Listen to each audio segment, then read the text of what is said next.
Inutusan lang ni Gemma na bumili ng panlaba ang anak niyang si Janela. Ngunit hindi na nakabalik sa bahay ang 16 anyos na dalaga. Nasagasaan na pala ng bus ang anak ni Gemma. Dahil sa aksidente, 5 operasyon ang pinagdaanan ni Janela at lampas na sa 200,000 ang bayarin nila sa ospital. May verbal na usapan na sasagutin ng bus company ang mga gastusin. Ngunit parang hindi ito natutupad, kaya't lumapit na si Gemma sa Cayetano in action. Narito po para humingi ng payong kapatid, si Gemma. Gemma, unang-una, okay naman yung recovery ng iyong anak? Opo, kuya. At saka yung driver nung Opo, kuya. bike. Okay. Sige. Pakiulit mo lang yung nangyari para maintindihan din ng ating viewers, di ba? Inutusan ko po siya kasi naubusan po kami ng paninda. Tapos sabi ko, bakit ang tagal po yung anak kong bumalik? Na yung kapitbahay po namin, sabi po niya, Gemma, puntahan mo yung anak mo doon kasi nabangga. Nakita daw yung anak ko na nasa ilalim na po ng bus po. Nakita ko po, nandun pa nang kinukuha po sa ilalim ng bus. Tinakbo nila sa QMMC po. So, kailan kayo nagkaharap ni Manuel at saka yung representante ng bus liner? Nag-usap po kami sa District 3 po, sa may MMDA po, sa Katipunan. Opo. Sabi po ng polis, makipagsettle na lang daw po kami dahil wala naman daw po kaming pambayad sa ospital. Kaya, ang sabi nung inspector po nila, gawaat po tayo ng kasulatan. Yun po ang sabi niya. Ako naman po, pumayag naman po ako na gumawa po kami ng kasulatan na sila lahat po ang maggagastos hanggang sa pagaling po. Pero wala naman po silang kundi yung binigay lang po nila sa amin na 5,000 nung pagpasok lang po sa ward. So hanggang ngayon, ang naibibigay pa lamang? Wala po, yun pa rin po yung 5,000 lamang? Opo. At saka ang pumirma doon sa agreement ay si Manuel, opo, driver. Dito, opo. So, nung nasa ospital na, doon kayo nakipag-usap or the next day Kinabukasan pa po. Pero the day before pa lang may police report na. Si Kuya Alvin po ang siya po ng police report po. Si Alvin ay ang nagmamaneho ng e-bike opo, na dito. sinasakyan ni Hart. Opo, tito. And then yung may-ari ng bus, never or nakipag-usap sa'yo later on? Wala po. Pasensya ka na, maraming tanong ha, kasi nga yung batas ay klaro, pero kung paano to i-apply ay depende din sa mga pangyayari o yung mga facts, di ba? Nakapag-attempt na kayong makipag-usap sa kumpanya, hindi pa? Nagpunta po kami August 7 po. Ang nakausap ko po doon si Sir Chavez po. Sabi po niya, bukas dalhin mo yung mga initial billing, yung mga resibo, kasi i-reimburse daw po yun sa kumpanya. So kinabukasan po, dinala po namin kasama ko ang barangay 2A na pumunta po doon. Pinasa po namin yon. Sabi ko, kasi nagdemand po kami kasi kailangan po ng dugo po yung anak ko. Kami sa ospital ng dugo. Bukas malalaman mo, sabi niya. Tapos nagpunta po ulit kami. Sabi niya, wala pa daw po update. Hanggang ngayon, wala nang update. Kinukulit-kulit ko po siya, sir, na po, wala talagang update. Magkano inabot ang bayaran sa ospital? 500 plus po. 500,000 plus? Plus, opo. Paano kayo nakalabas? Pumila po ako sa DSWD po. Tapos, PhilHealth po. Nabuo. Well, alam kong ang isip mo ay siyempre nandun sa iyong anak, sa pamilya. So before we discuss yung legal, just want you to know, we will help, no?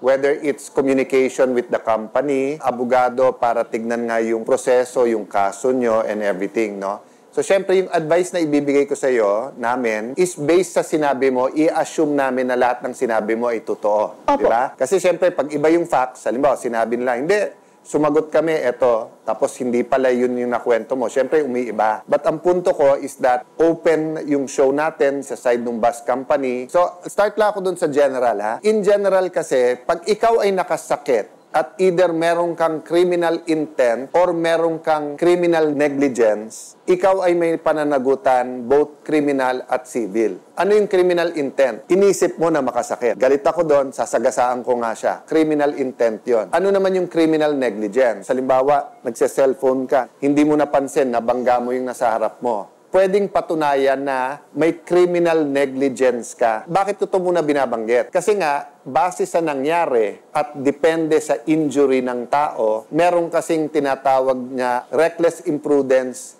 resulting in yung criminal negligence, yung reckless imprudence, no? So ang punto ko, ang liability ay manggagaling sa sino bang may kasalanan, sino bang nakasakit. So assuming kasalanan nung driver, ang first tanong dyan is, pagkasalanan ba nung driver ng isang public utility vehicle, liable ba yung kumpanya? Yes. Yung pakikipag-usap ay dapat yan good faith. Lahat ng public utility vehicle, kailangan yan ng permit. Assuming hindi kasalanan ng driver. Pero pag hindi maganda ang pakikitungo nyo, pwede po tayo mag-complain para tanggalan ng lisensya or ng permit yung bus company na yon. Hindi nila karapatan yon na magnegosyo ng ganon. It's a privilege granted. The last issue that I wanna talk about quickly kasi may agreement kayong 5,000. Kung may kasulatan kayo na tulong kami 10,000, 5,000, babayaran namin, hindi ibig sabihin na inaamin nung magbabayad na kasalanan ko na to.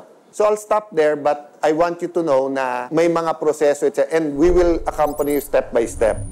Yung sagot ko bilang isang nanay, tsaka bilang isang biker, tapos syempre yung bilang isang abogado, no? So normally sa batas, ang lagi natin uumpisahan ay ano ang obligasyon ng isang tao o partido at ano ang responsibilidad. So, ganun din ang bus driver, ganun din yung nag-drive nung e-bike. Meron silang responsibilidad at meron silang karapatan. Pag dinala natin ang e-bike or e-scooter sa kalye na bawal doon at may nangyari, tayo ang lumabag. May responsibility din si driver ng e-bike dahil bakit siya nag-drive doon. Hindi ko naman to pangaral sa'yo, pangaral ko to sa lahat.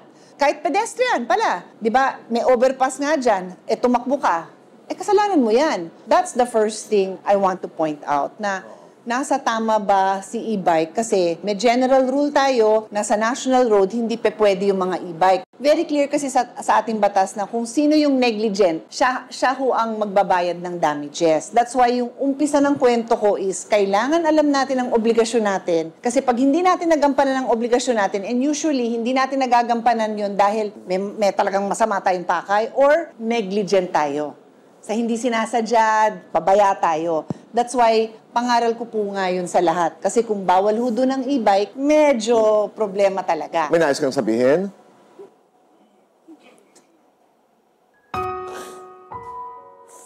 Ang hirap.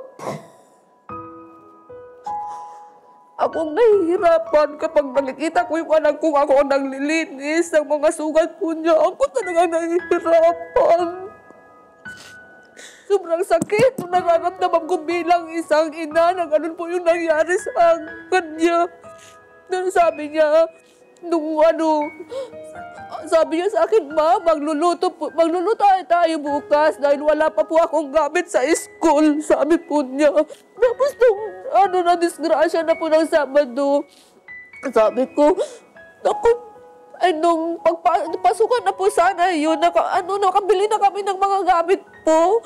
Hindi naman na magagamit. Yung kapatid na lang po ang gumamit po ng mga binili po namin.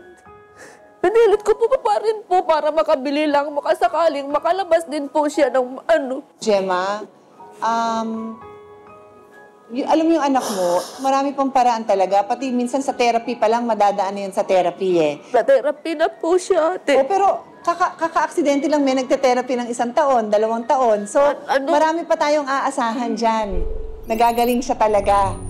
Kumbaga, konting tiyaga lang. Tapos nabanggit din niya kasi na yun nga, pati yung negosyo nyo na natigil dahil... So, doon kami tutulong kasi ang nais natin is dahil sa isang trahedya, hindi naman masira lahat, no? So, hindi lang namin kayo tutulungan doon sa medical expense, pero yung puhunan para doon sa kabuhayan, para mabalik lang sa normal. Dahil kumikita naman kayong mag-asawa di ba?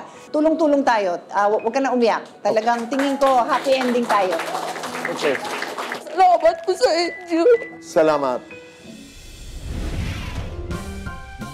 Matapos humarap kina Kuya Alan at Ate Pia, inabutan ng financial assistance si Nanay Gemma ng programa.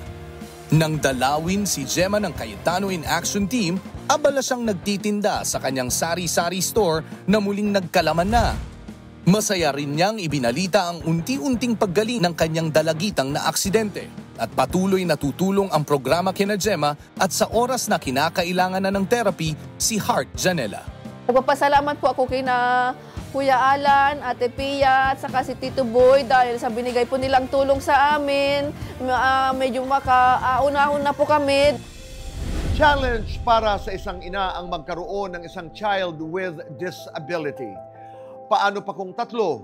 Isang may autism, isang may ADHD, at isang may Down syndrome. Yan ang kwento ni Diwata Reyes na ating pasasalamatan sa pagbabalik ng Cayetano in Action. Cayetano in Action with Boy Abunda would like to thank Siomai King, ang hari ng siomai. JC Organic Barley, live healthy, choose good life. And Seimada from La Luna Cafe. Come home to a delicious tradition. We're located at 103 ML Quezon Avenue, Hagonoy, Taguig. 7. Visit at B6, Bonifacio High Street, BGC, Taguig.